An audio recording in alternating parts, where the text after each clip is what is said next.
Bonjour, aujourd'hui on traite de gestion de la douleur.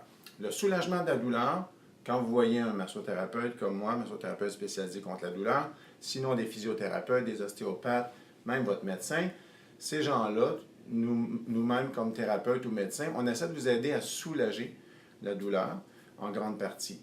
Ce qui est relativement facile, entre guillemets.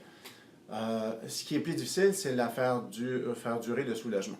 Donc, cette partie-là, on appelle ça de la gestion de la douleur. C'est votre responsabilité. Nous, notre responsabilité dans ces termes-là, c'est de bien vous éduquer sur comment le faire. Ensuite, c'est à vous de passer à l'action. Donc, on gère comment la douleur? On gère ça comme un compte de banque. Il y a des crédits, il y a des débits. Ici, j'ai mis un exemple pour une douleur au coude, et puis qu'on dilate tennis elbow, peu importe laquelle, ou le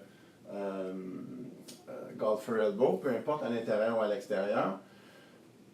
Les actions que je ferais qui seraient des crédits, ça serait de donner beaucoup de repos à mon coude. Donc, bien relâcher le poignet et le coude, faire des ébranlements comme ça, puis aussitôt que je n'ai pas besoin de mon bras, je laisse mon bras relax. Ça serait la première chose à faire. Ensuite, on pourrait faire des étirements spécifiques, comme on vous a sûrement montré déjà, si vous avez déjà vu des thérapeutes. Donc, étirement ici pour ces muscles-là, étirement pour les muscles fléchisseurs, les extenseurs. On peut les faire sur les hanches, comme je vous ai déjà montré dans mes autres vidéos, le pouce également. Donc, on va relâcher les muscles du bras. On va faire des automassages, comme je vous ai déjà montré. Le genou, on appuie un bras sur une jambe, puis on se sert de l'avant-bras pour masser. Ça, c'est un autre exemple. Donc, toutes ces actions-là, ça serait des crédits. Donc, quand vous êtes en douleur, votre compte est dans le rouge.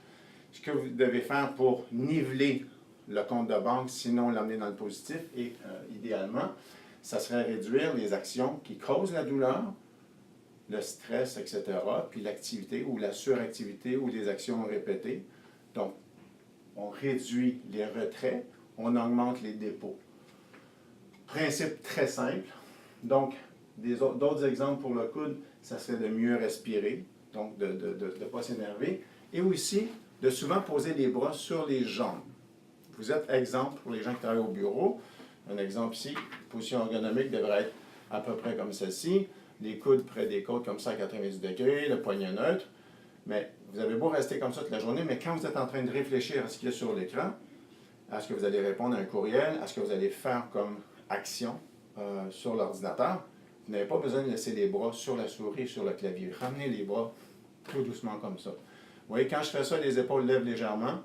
Quand je fais ça, donc, je vais sauver à peu près 80-90% d'énergie dans mon haut de corps. Parce que si je retire les bras, idéalement, je vais appuyer le dos contre le dossier de la chaise que j'utilise.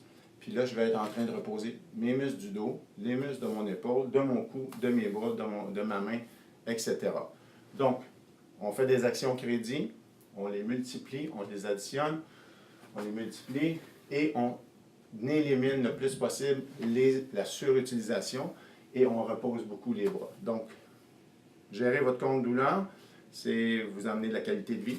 Je vous souhaite bonne pratique.